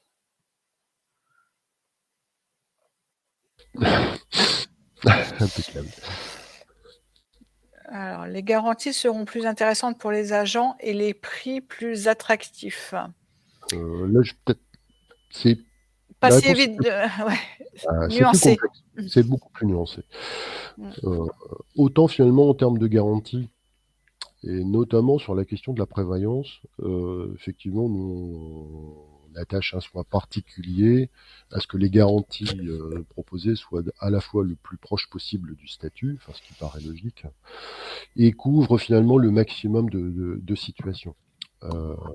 Ce qui n'est pas forcément le cas finalement des contrats labellisés. Je prends un exemple qu'on a vu très très fréquemment, et je pense que ça peut vous parler, vous, véritablement, notamment dans vos sujets de gestion des ressources humaines, notamment en matière d'invalidité. On a parfois des personnes qui sont couvertes par des contrats en prévoyance, sauf qu'en invalidité, finalement, c'est adossé sur le régime de la sécurité sociale, et au final, ce qui est demandé, c'est une invalidité des 2/3. Sauf que nous, en commission de réforme, une invalidité des 2/3, ça n'existe quasiment pas. Donc ça veut dire que finalement, un certain nombre de personnes financent des dispositifs qui leur permettent absolument pas finalement de bénéficier des prestations. Donc ça reste, c'est l'un des exemples. La deuxième véritablement grande chose importante, c'est de voir également que dans les conventions de participation, et ça c'est toujours prévu dans les textes actuellement, c'est qu'il n'y a pas de questionnaire médical à l'entrée. Donc là également, ça permet finalement de permettre aux personnes d'adhérer très très rapidement et de maximiser finalement la mutualisation. Donc au final, on peut très bien avoir parfois des conventions de participation avec des coûts un peu plus élevés que sur des contrats labellisés, notamment en prévoyance, mais justement parce que les niveaux de garantie sont absolument pas, sont difficilement comparables. Donc c'est pour ça que faut être toujours très vigilant véritablement sur cette notion de tarification. Nous, pour vous donner un exemple sur nos conventions actuelles, on n'a pas forcément fait le choix de prendre le tarif le moins 10 ans, parce que finalement nos conventions sont assorties de, comment dirais-je, de garanties, de maintien des taux dans le temps. Nous, ce qu'on a dit par exemple, c'est que le taux peut évoluer, mais ça doit rester dans une certaine fourchette. Donc ça veut dire qu'il y a une prise de risque par l'assureur qui nous dit qu'au final, bah, en fin de contrat, le tarif initial ne pourra pas être revalorisé de plus de X% par rapport à ce qui s'est fait initialement. Donc voilà, donc c'est vraiment tout un ensemble de sujets qui peuvent rentrer. Et ce qu'il faut bien voir également en termes de tarifs, c'est que sur un contrat labellisé, le tarif pratiqué peut être totalement différent finalement en fonction de l'âge de la personne. Euh, Plus finalement vous allez entrer en étant plus âgé, au final, votre contrat peut coûter beaucoup plus cher. Donc finalement, c'est tout ça qu'on doit mettre dans la balance. Alors après, il y a eu 2 autres questions. Pour un choix non obligatoire, peut-on mixer labellisation et convention de participation? Donc comme on l'a dit, vous pouvez dans le temps passer de l'une à l'autre, mais vous ne pouvez pas à une même période avoir des agents qui s'inscrivent dans le cadre de la labellisation et d'autres dans le cadre d'une convention de participation. Donc vous pouvez commencer par la labellisation et ensuite proposer une convention de participation, mais en aucun cas vous ne pourrez cumuler les 2 dispositifs à un même moment. En revanche, vous avez la possibilité de dire je fais une convention de participation en prévoyance et puis je Oui. participe en labellisation sur de la santé. Oui, voilà, mais pas sur les mêmes risques. Vous pouvez Mais pas, pas sur le- voilà, pas sur les mêmes risques. Autre question, si j'ai bien compris, si convention de participation non obligatoire, un agent qui n'adhère pas ne peut pas percevoir la participation de l'employeur. Bah, effectivement, ça paraît logique.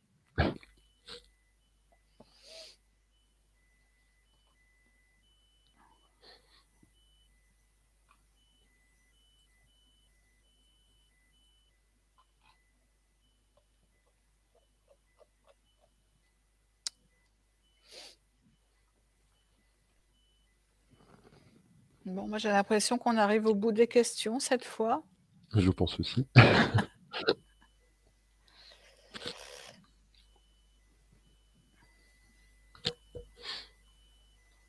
Donc je ne sais pas, on conclut peut-être? Moi, je pense. Hein. Eh bien, donc, je sais pas.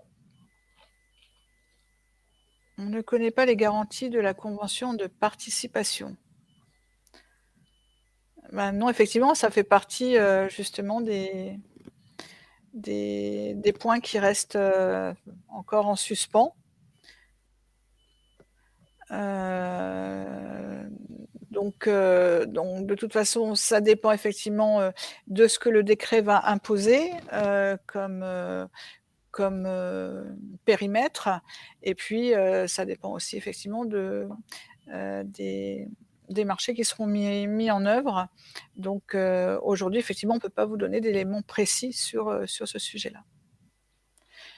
Voilà, donc comme je disais tout à l'heure, ce qu'on vous propose pour justement pouvoir, alors on n'aura peut-être pas non plus toutes les réponses, mais en tout cas aller plus loin sur les éléments, c'est de vous reproposer un webinaire de ce type en janvier, quand le décret sera sorti, pour qu'on puisse vous donner ces éléments, cette fois de façon officielle.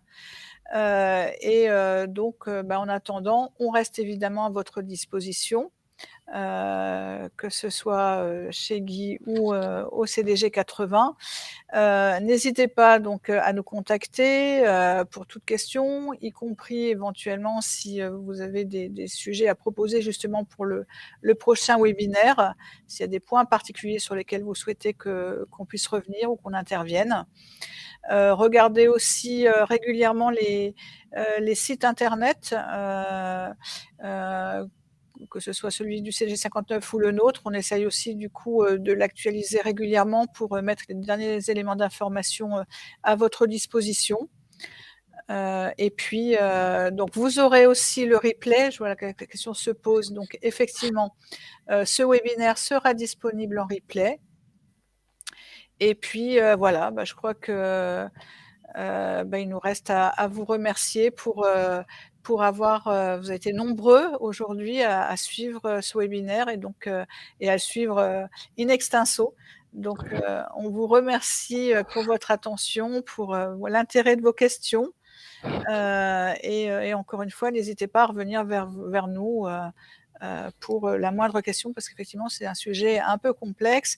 Et puis, les délais, notamment pour le débat, sont assez courts, donc on peut comprendre qu'il y a encore beaucoup d'interrogations. Et je laisse Guy conclure. Voilà, effectivement, donc merci aussi pour votre participation. Donc je revois passer les questions. Effectivement, donc le replay sera disponible, donc vous pourrez toujours revisionner. Le support de présentation sera remis à votre disposition, donc dans les jours à venir, vous pourrez de toute façon le télécharger. Et bien évidemment, le tout enrichi très régulièrement avec l'ensemble des documents, à venir. Alors le support est même déjà actuellement disponible dans l'onglet de téléchargement sur votre droite. Donc normalement, si vous cliquez dessus, vous devez déjà pouvoir l'activer. Si vous ne le faites pas, de toute façon, vous les retrouverez sur les sites. Donc voilà, donc encore merci à vous. Merci à vous et bonne fête aussi, que certains nous souhaitent une bonne fête de fin d'année. Donc on vous souhaite aussi de bonnes fêtes de fin d'année, malgré ce contexte un peu difficile, mais voilà, profitez-en bien pour vous ressourcer aussi et repartir sur de bonnes bases dès le mois de janvier. Et donc on sera à vos côtés pour continuer sur ce sujet. Voilà, merci à tout le monde et donc bonne fête de Noël et de fin d'année. À bientôt. À bientôt.